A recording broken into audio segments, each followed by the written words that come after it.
Hello friends, स्वागत है आप सबका एक बार फिर से आपके अपने स्टडी चैनल एसएस एजुकेशन में। आज हम लोग ज्योग्राफी क्लास 9 का चैप्टर नंबर 2 पढ़ रहे हैं, जिसका नाम फिजिकल फीचर्स ऑफ इंडिया, और ये इस चैप्टर का सेकंड पार्ट है। हम लोग इस चैप्टर के फर्स्ट वीडियो में इसके दो रीजन्स के बारे में पढ़ चुके हैं, द हिमालयन माउंटेन और द नॉर्दर्न प्लेन। आइए आज शुरुआत करते हैं हम सब द पेनिनसुलर प्लेटो पे। उससे पहले एक ज़रूरी बात, अगर आपको मेरे ये वीडियो पसंद आ रहे हैं तो प्लीज़ मेरे वीडियो को पूरा देखें, इसे लाइक करें, शेयर करें और कमेंट करें। साथ ही साथ हमारे चैनल एसएस एजुकेशन को सब्सक्राइब कर दें। सो आइए हम सब शुरू करते हैं इंडिया का next physical feature, the peninsular प्लेटो। इसे हम हिंदी में प्रायद्वीपीय पठार भी कहते हैं। सो प्रायद्वीपीय पठार यानी कि पेनिनसुलर प्लेटो का जो आकृति है वो टेबल की आकृति की तरह माना गया। ऐसा इसलिए क्योंकि इसका जो शेप है वो टेबल से काफ़ी मिलता है। जिस तरह से टेबल की थोड़ी कम ऊंचाई होती है और उसका पीक जो होता है वो थोड़ा फ्लैट होता है, ना कि शार्प होता है। ठीक इसी तरह से जो पेनिनसुलर प्लेटो है उनकी जो ऊंचाई है वो भी थोड़ी कम है और ऊपर का जो हिस्सा है वो थोड़ा चपटा होता है, इसलिए इसे टेबल लैंड के नाम से भी जाना जाता है। और अगर हम इसके फॉर्मेशन की बात करें तो ये ओल्ड क्रिस्टलाइन, इग्नियस और मेटामॉर्फिक रॉक्स से मिलकर के बना है।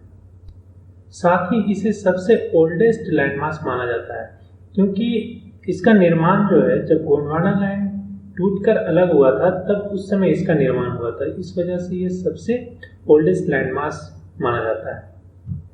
साथ ही इस प्लेटो में चौड़ी तथा छिछली घाटियां एवं गोलाकार पहाड़ियां भी हैं। And it is also divided into broad divisions, the central highland and the Deccan plateau. इसे दो मुख्य भागों में बांटा गया है, मध्य उच्च भूमि तथा दक्कन का पठार। सो नर्मदा नदी के उत्तर में प्रायद्वीपीय पठार का वह भाग जो कि मालवा के पठार के अधिकतर भागों पर फैला है उसे मध्य उच्च भूमि के नाम से जाना जाता है। ये देखिए, ये हमारी नर्मदा नदी जो है वो बह रही है। इसके उत्तर में ये जो हमारा मालवा प्लेटो है, इसके अधिकतर भागों में जो फैला हुआ प्रायद्वीपीय क्षेत्र है इसे ही हम सेंट्रल हाईलैंड या मध्य उच्च भूमि के नाम से जानते हैं। ये जो हमारा रीजन है ये सारा सेंट्रल हाईलैंड के नाम से जाना जाता है। यहाँ पर जो आप देख पा रहे हैं विंध्य श्रृंखला जो है यानी कि विंध्य रेंज जो है वो साउथ में सतपुरा रेंज और नॉर्थ वेस्ट में अरावली रेंज से ये घिरी हुई श्रृंखला है। ये जो हमारी विंध्य श्रृंखला है, और ये जो रेंज है वो वेस्ट की तरफ बढ़ते बढ़ते धीरे धीरे राजस्थान के बलुई तथा पथरीले मरुस्थल से जाकर के मिल जाती है। इस रेंज में बहने वाली कुछ प्रमुख नदियां हैं चंबल नदी, बेतवा नदी तथा केन नदी, जो कि दक्षिण से पश्चिम से उत्तर पूर्व की तरफ बहती है। साथ ही ये जो हमारा सेंट्रल हाईलैंड है वो अगर वेस्ट डायरेक्शन की बात की जाए तो इसकी चौड़ाई अधिक है, जबकि पूर्व की तरफ बढ़ते हुए ये जो है काफ़ी संकरी हो जाती है। अगर इसके ईस्टवर्ड एक्सटेंशन की बात करें तो इसे वहाँ के स्थानीय भाषा में बुंदेलखंड और बागलखंड के नाम से भी जानते हैं। साथ ही अगर हम इसके ईस्टवर्ड एक्सटेंशन की बात करें तो ये दामोदर नदी द्वारा अपवाहित छोटा नागपुर पठार को दर्शाता है। जैसा कि हम इस फिगर में देख पा रहे हैं, इसका ईस्टवर्ड एक्सटेंशन जो है वो यहाँ पर छोटा नागपुर को दर्शा रहा है। वहीं अगर हम डेक्कन प्लेटो की बात करें तो ये दरअसल एक ट्रायंगुलर लैंडमास है जो कि नर्मदा नदी के साउथवर्ड डायरेक्शन में स्थित है। अगर हम डेक्कन प्लेटो के नॉर्थ में जाएं तो वहाँ पर सतपुरा रेंज की जो चौड़ी श्रृंखला है वो पाई जाती है, जबकि अगर हम ईस्टर्न एक्सटेंशन की बात करें तो वहाँ पर महादेव, कैमूर हिल्स और माइकल रेंज जो है वो पाई जाती है। डेक्कन प्लेटो जो है वो वेस्ट में काफ़ी ऊंचा है तथा ईस्ट की तरफ बढ़ते हुए इसका ढाल जो है वो कम होता चला गया है। साथ ही इस प्लेटो का एक पार्ट जो है वो नॉर्थ ईस्ट पार्ट में भी देखा गया है, जिसे लोकली मेघालय, कार्बी एंगलोंग पठार तथा उत्तर कचार पहाड़ी के नाम से भी जाना जाता है। साथ ही यहाँ पर एक फॉल्ट है जो इसे छोटा नागपुर से सेपरेट करती है। साथ ही इसके पश्चिम से पूर्व की तरफ 3 इम्पॉर्टेंट हिल रेंजेस जो है वो स्थित हैं, जो कि है गारो, खासी और जैंटिया हिल्स। आइए डेक्कन प्लेटो को हम इस मैप के थ्रू समझते हैं। जैसा कि हमने पढ़ा, डेक्कन प्लेटो जो है वो नर्मदा नदी के साउथवर्ड डायरेक्शन में स्थित है और ये यहाँ से एक ट्रायंगुलर शेप जो है वो उसका निर्माण करती है। ये आप देख सकते हैं, ये डेक्कन प्लेटो जो है वो एक ट्रायंगुलर शेप का निर्माण कर रही है।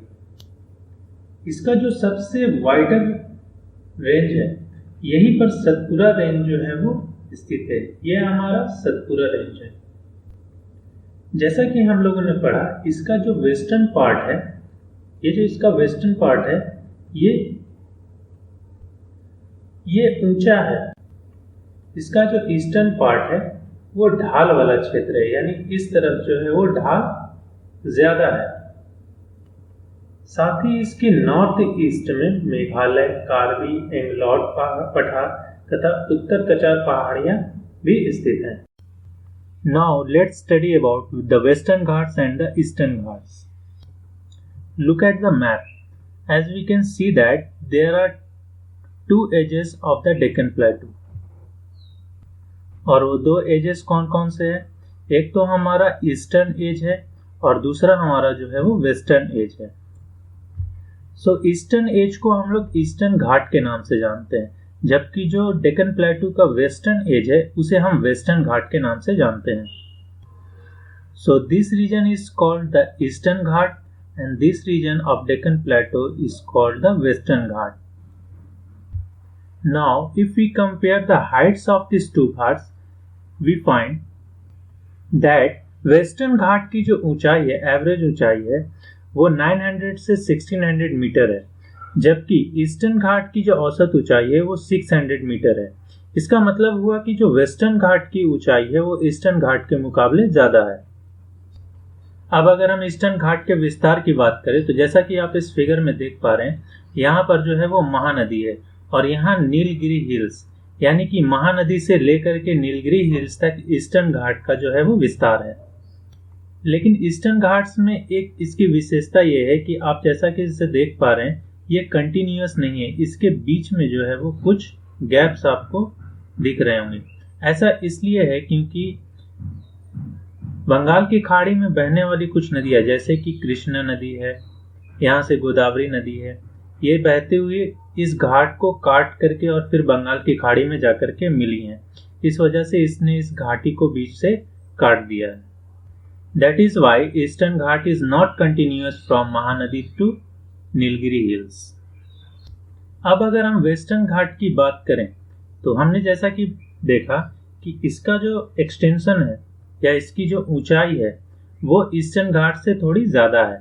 इसका असर ये होता है कि ऊंचाई ज़्यादा होने के कारण समुद्र से जो नम हवाएं उठती हैं, समुद्र से उठने वाली नम हवाएं यहाँ वेस्टर्न घाट के ऊंची होने की वजह से ये इससे टकराती है और टकराने के कारण यहाँ पर काफ़ी ज़्यादा वर्षा होती है। वहीं अगर हम वेस्टर्न घाट के नॉर्थ डायरेक्शन से साउथ की तरफ जैसे जैसे बढ़ते चले जाते हैं, इसकी ऊंचाई जो है वो भी धीरे धीरे बढ़ती चली जाती है। इस तरह से हम पाते हैं कि वेस्टर्न घाट का जो नॉर्दर्न रीजन है उससे ज़्यादा ऊंचाई की इसकी रीजन जो है वो साउदर्न पार्ट में पाई जाती है।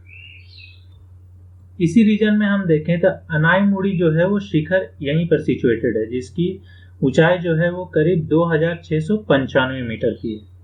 साथ ही इसी रीजन में डोडा बेटा नाम का भी एक शिखर है, जिसकी ऊंचाई जो है वो 2633 मीटर की है। अगर हम डेक्कन प्लेटो की कुछ और विशेषताओं की बात करें तो इसकी एक सबसे बड़ी विशेषता यह है कि यहाँ पर ब्लैक सॉइल पाया जाता है। ये जो डेक्कन प्लेटो का रीजन है, यहाँ पर ब्लैक सॉइल पाया जाता है।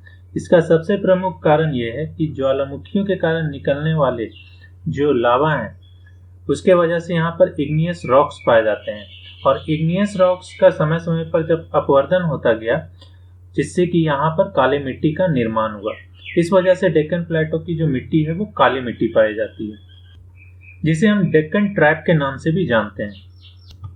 वहीं अगर हम डेक्कन प्लेटो के नॉर्थवेस्ट डायरेक्शन की तरफ बढ़ते हैं तो हम यहाँ पर अरावली रेंज को देख सकते हैं। वहीं अगर हम अरावली रेंज के एक्सटेंशन की बात करें तो ये गुजरात से लेकर दिल्ली तक, दैट मीन्स कि साउथ वेस्ट से लेकर के नॉर्थ ईस्ट डायरेक्शन में इसका एक्सटेंशन जो है वो फैला हुआ है। आइए अब हम अपने नेक्स्ट पॉइंट की तरफ बढ़ते हैं, जो कि है द इंडियन डेजर्ट। जैसा कि अभी हम लोगों ने फिगर में देखा, अरावली हिल्स के अगर हम वेस्टर्न डायरेक्शन की तरफ बढ़ें तो हमारा इंडियन डेजर्ट जो है वो इस रीजन में लाई करता है। इस रीजन में अगर हम जाएं तो वहां पर हम बहुत सारे बालू के टीले पाएंगे, और अगर हम वहां होने वाले बारिश की बात करें तो वहां पर बारिश भी जो है वो काफी कम होती है। करीबन पर ईयर अगर हम देखा जाए तो एनुअली 150 मिलीमीटर से भी कम बारिश वहां पे होती है, और बारिश कम होती है इसके वजह से एरिड क्लाइमेट है वहां पर, जिसके वजह से वहां पर वेजिटेशन यानी कि पेड़ पौधे की बहुत ही कमी पाई जाती है। वहां पर ज्यादातर कटीली झाड़ियां ही पाई जाती हैं।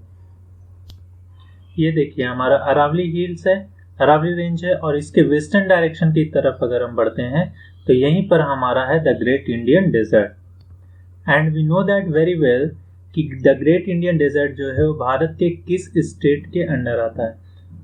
जी हाँ, ये हमारा राजस्थान के अंडर में आता है। और जैसा कि हमने पढ़ा कि यहाँ पर साल में काफ़ी कम बारिश होती है, 150 मिलीमीटर से भी कम। इसके वजह से क्या होता है कि यहाँ पर जब बारिश का मौसम आता है तभी कुछ छोटी छोटी नदियाँ जो हैं वो हमें दिखती हैं। उसके बाद ये नदियाँ जो हैं वो गायब हो जाती हैं, क्योंकि उनमें पर्याप्त जल नहीं होता है। इस वजह से वो सूख जाती हैं और फिर समुद्र की तरफ नहीं बढ़ पाती हैं।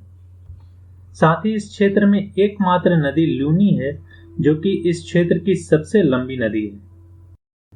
जैसा कि हम इस मैप में देख पा रहे हैं, ये हमारा अरावली रेंज है, और यहाँ से वेस्टर्न डायरेक्शन में बढ़ेंगे तो हमारा इंडियन डेजर्ट जो है वो पाएंगे। अब देखिए बरकान क्या होता है। जो बालू के टीले होते हैं, छोटे टीले जो होते हैं, वो अर्धचंद्र आकार के होते हैं, यानी आधे चांद की तरह इनका आकार होता है। इन्हें ही हम बरकान कहते हैं, और इनका एक्सटेंशन जो है वो बहुत ही लार्जर एरिया में होता है। वहीं अगर हम भारत पाकिस्तान के बॉर्डर की तरफ बढ़ेंगे तो वहां पर काफी लंबे लंबे टीले जो है वो पाए जाते हैं। और यदि हम जैसलमेर जाएं तो वहां पर बरकान जो है वो समूह के रूप में देखे जा सकते हैं। द इंडियन डेजर्ट के बाद अब बारी आती है द कोस्टल प्लेन की। देखिए कोस्टल प्लेन होते क्या है। देखिए जो हमारा पेनिनसुलर प्लेटो है उसके अगर हम तटीय क्षेत्रों की तरफ बढ़े, यानी कि कोस्टल साइड में अगर हम बढ़ते हैं तो वहां पर क्या है कि पेनिनसुलर प्लेटो और कोस्टल रीजन्स के बीच में एक स्ट्राइप पाया जाता है, यानी कि एक पट्टी नुमा जो है वो एक संकीर्ण जगह होती है जिसे हम कोस्टल प्लेन्स कहते हैं। और ये जो हमारा कोस्टल प्लेन है वो अरेबियन सी के कोस्टल रीजन में भी पाया जाता है, साथ ही बे ऑफ बंगाल के कोस्टल रीजन में भी कोस्टल प्लेन जो है वो पाया जाता है। आइए फिर से हम मैप की तरफ बढ़ते हैं। जैसा कि इस मैप में हम देख पा रहे हैं, ये हमारा वेस्टर्न घाट है, और ये जो है यहाँ पर अरेबियन सी है, यानी भारत का अरेबियन सी का जो तटीय क्षेत्र है। इन दोनों के बीच की जो ये रीजन आप देख पा रहे हैं, ये जो पतली संकीर्ण पट्टी नुमा जो एरिया है, यही हमारा तटीय मैदान कहलाता है। अगर इसके नॉर्थ की बात की जाए, अगर नॉर्थ डायरेक्शन में बात की जाए, तो यहाँ पर जो इसका उत्तरी भाग है उसे कोंकण कहा जाता है, यानी इसके अंतर्गत मुंबई तथा गोवा आते हैं। वहीं अगर हम इसके मध्य भाग में जाएं, मिडिल रीजन में जाएं, तो यहाँ पर इसे कन्नड़ का मैदान कहा जाता है। वहीं अगर हम इसके साउदर्न पार्ट में जाएं तो इसे मालाबार कोस्ट जो है वो कहा जाता है। वहीं अगर दूसरी तरफ अगर हम बे ऑफ बंगाल के तटीय मैदानों की बात करें तो यहाँ का मैदान जो है वो अपेक्षाकृत थोड़ा चौड़ा है एवं समतल भी है। अगर इसके हम नॉर्दर्न पार्ट की बात करें तो इसे नॉर्दर्न सरकार के नाम से जाना जाता है। वहीं इसके साउदर्न पार्ट में हम अगर आते हैं तो यहाँ का जो तटीय मैदान है उसे हम कोरामंडल कोस्ट के नाम से जानते हैं। साथ ही कुछ बड़ी नदियाँ जैसे कि महानदी, गोदावरी, कृष्णा, कावेरी, इसी तट से विशाल डेल्टा का निर्माण करती है। वहीं एक तरफ अगर हम देखें तो उड़ीसा में महानदी जो है वो एक डेल्टा का निर्माण करती है। यहीं पर चिल्का झील स्थित है, जो कि खारे पानी का भारत में सबसे बड़ा झील है। अब हमारा नेक्स्ट पॉइंट है आइलैंड। जैसा कि हम पहले भी पढ़ चुके हैं, जो भारत हमारा है वो उसके पास 2 आइलैंड्स का समूह है, और हम सब जानते हैं कि वो द्वीपों के समूह जो है वो कौन कौन से हैं। एक तो हमारा लक्षद्वीप है और दूसरा जो है वो अंडमान एंड निकोबार द्वीप समूह है। अगर हम लक्षद्वीप की बात करें तो भारत के ये जो केरल में मलाबार द्वीप जो है वो स्थित है, इसी के साउथवर्ड डायरेक्शन में लक्षद्वीप जो है वो इस्टेब्लिश्ड है। और इन द्वीपों का निर्माण जो है वो छोटे छोटे कई सारे शैल द्वीपों से मिलकर के इनका निर्माण हुआ है। अगर पुराने समय की बात की जाए तो इन्हें लकाद्वीप, मिनिकॉय तथा एमिन द्वीप के नाम से भी जाना जाता था। फिर 1973 में इसका नाम लक्षद्वीप रखा गया। अगर इसके एक्सटेंशन की बात करें तो ये 32 वर्ग किलोमीटर में के एक छोटे से क्षेत्र में फैला हुआ है। इस द्वीप के समूह में एक छोटा सा द्वीप है जिसका नाम है कावारत्ती द्वीप, जो कि लक्षद्वीप का प्रशासनिक मुख्यालय है। इस द्वीप समूह पर बहुत सारे पादप तथा जंतु के बहुत से प्रकार पाए जाते हैं। इन्हीं द्वीप समूहों में एक छोटा सा द्वीप है जिसका नाम है पिटली द्वीप। यहाँ पर मनुष्य तो नहीं रहते हैं, लेकिन वहाँ पर एक पक्षी अभयारण्य भी है। अब हम बढ़ते हैं बंगाल की खाड़ी की तरफ। यहाँ पर नॉर्थ से लेकर साउथ डायरेक्शन में आप बहुत छोटे छोटे कुछ द्वीपों को देख पा रहे होंगे। ये हमारा अंडमान निकोबार आइलैंड है। जैसा कि हम देख पा रहे हैं, इसके बहुत छोटे छोटे रीजन्स जो हैं वो काफ़ी लंबी चौड़ी क्षेत्र को घेरे हुए हैं, यानी कि यह एक बिखरा हुआ आइलैंड है। और यही वजह है कि इसे 2 पार्ट में बांटा गया है। जो नॉर्दर्न पार्ट है उसे अंडमान आइलैंड बोलते हैं, और जो साउदर्न पार्ट है उसे निकोबार आइलैंड कहते हैं। अगर हम इस आइलैंड पर पाए जाने वाले पेड़ पौधों और जीव जंतु की बात करें तो उनमें भी काफ़ी विविधता पाई जाती है। और जैसा कि हम देख पा रहे हैं, ये जो आइलैंड्स हैं हमारे, ये इक्वेटर के काफ़ी नज़दीक हैं। इस वजह से यहाँ पर इक्वेटोरियल क्लाइमेट जो है वो पाए जाते हैं। साथ ही साथ यहाँ का जो वन क्षेत्र है वो बहुत ही घना है। मीन्स कि यहाँ पर बहुत ही घने घने जंगल जो है वो पाए जाते हैं। साथ ही अगर हम बात करें तो इंडिया का एकमात्र एक्टिव वोल्केनो जो कि अंडमान निकोबार आइलैंड के ही बैरन आइलैंड में पाया जाता है। सो फ्रेंड्स, इस तरह से हम लोगों ने देखा कि भारत का जो फिजिकल रीजन्स है उसमें कितनी विविधता पाई जाती है, और जिस देश में इतनी विविधता पाई जाती है वो अपने देश के प्राकृतिक संसाधनों को और भी समृद्ध बनाती है। अगर हम इंडिया के एस्पेक्ट में बात करें तो जो नॉर्दर्न रीजन्स में से जो नदियाँ निकलती हैं वो हमारे यहाँ पाए जाने वाले जो फॉरेस्ट हैं उनके लिए बहुत ही जल का एक प्रमुख स्रोत है। वहीं अगर हम भारत के उत्तरी मैदानों की बात करें तो यहाँ पर अन्न उपजाने का बहुत ही सुटेबल रीजन है, जहाँ से किसान जो है वो अन्न उपजाते हैं।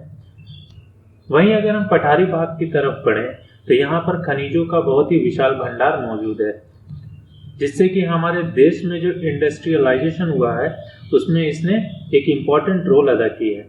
वहीं अगर हम तटीय क्षेत्र में बढ़ें, यानी कि कोस्टल रीजन से बढ़ें, तो यहाँ पर मछली पालन का उद्योग जो है वो फल फूल रहा है। तो इस तरह से हम देखते हैं कि जिस देश में जितनी ज़्यादा विविधता पाई जाती है उस देश में विकास करने की संभावनाएं जो है वो उतनी ही प्रबल होती हैं। और फ्रेंड्स, इस तरह से हमारा चैप्टर नंबर 2 यहीं पर समाप्त होता है। आई होप आप सबको हमारा ये वीडियो बहुत ही पसंद आ रहा होगा, और अगर आपको ये वीडियो पसंद आ रहा है तो आप इसे लाइक जरूर कर दें, शेयर करें, कमेंट कर मुझे ज़रूर बताएं कि आपको ये वीडियो कैसा लगा, और साथ ही साथ हमारे चैनल एसएस एजुकेशन को सब्सक्राइब कर दें। Thank you so much for watching.